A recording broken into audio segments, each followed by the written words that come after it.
Welcome to International Securities Exchange's podcast series. Facilitated by renowned educators, ISE podcasts are intended to teach beginning as well as seasoned investors the ins and outs of trading. To find an updated list of podcasts, please visit www.ise.com/podcasts. Please be sure to listen to our important message following this episode regarding the risks of investing in exchange-traded options. So that, in effect, really was part of the implicit weak dollar policy before. The weak dollar policy created this symbiotic relationship really with the Asian countries.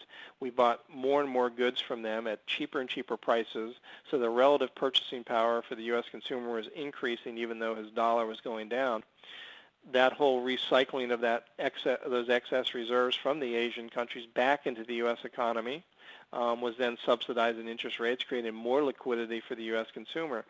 So we were creating that self-generating type of policy that boosted up financial assets, and we saw stock markets soar, we saw housing prices soar, and it led to the fact that consumers continued to borrow more and were concerned because they had all these assets. Their wealth effect was very, very high. The idea is that the U.S. government right now wants this as additional stimulus to the world because they know they can't do it all just through debt. So that's kind of the implicit weak dollar policy in play here. Again, the same chart. I guess I didn't have to go back. I could have shown you this chart right here. But again, showing the relationship. U.S. dollar, world reserve currency, it is a lubricant for all global markets. Whenever we've seen an improvement in the U.S. current account deficit, we've seen major global problems. The U.S. current account deficit started to improve in 1987. We had the U.S. stock market crash. The U.S. current account deficit started to improve in 1990. We had a recession in there. In 2000, the U.S. current account deficit started to improve, and then we had the NASDAQ crash. So we've seen, and you can go back and look at this, and we've seen this over the years, when the U.S. current account improves, it just means U.S. dollar-based liquidity is coming out of the world, so therefore global asset markets tend to get tighter, and we're seeing that. And the idea of pushing more dollars out there from the U.S. government and creating that deficit again, unfortunately, current account deficit, to do it because of the world reserve currency is part and parcel to this.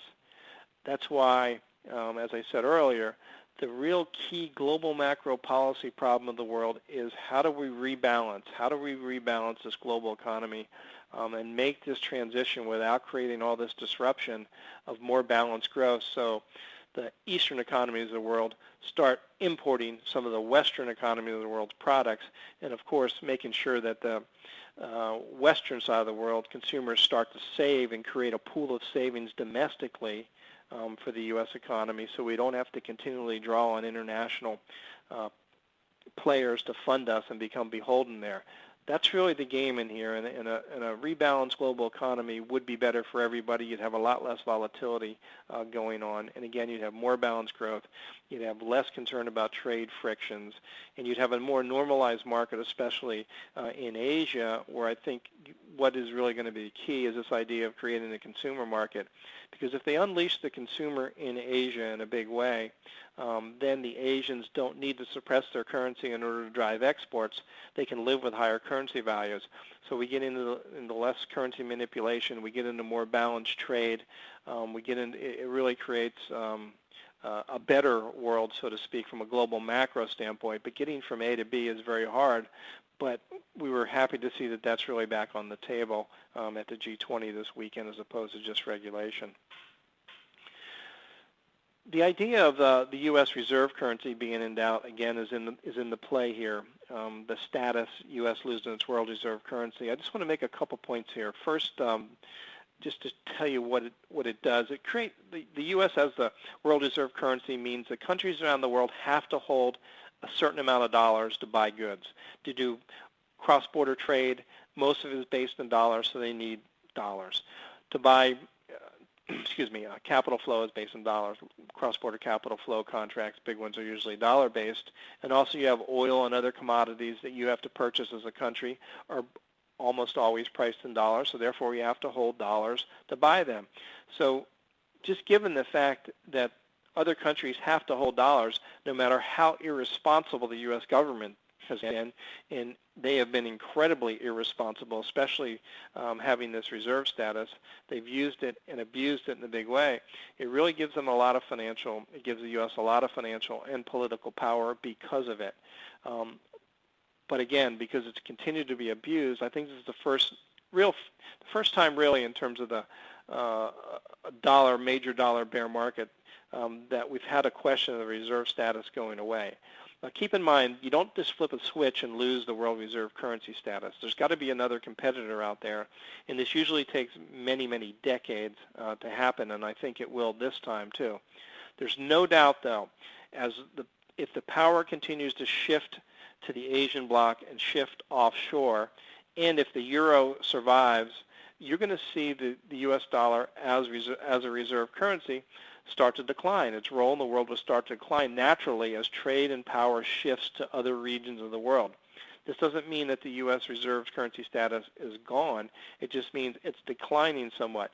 You'll see less proportion held in dollars, and over time it will tend to pressure the dollar. But same token, if we create more balanced growth around the world because of the U.S. losing some of that status, meaning going from being held 65, 70%, you may again have less volatility in the global currency markets going forward. So it's not necessarily a bad thing.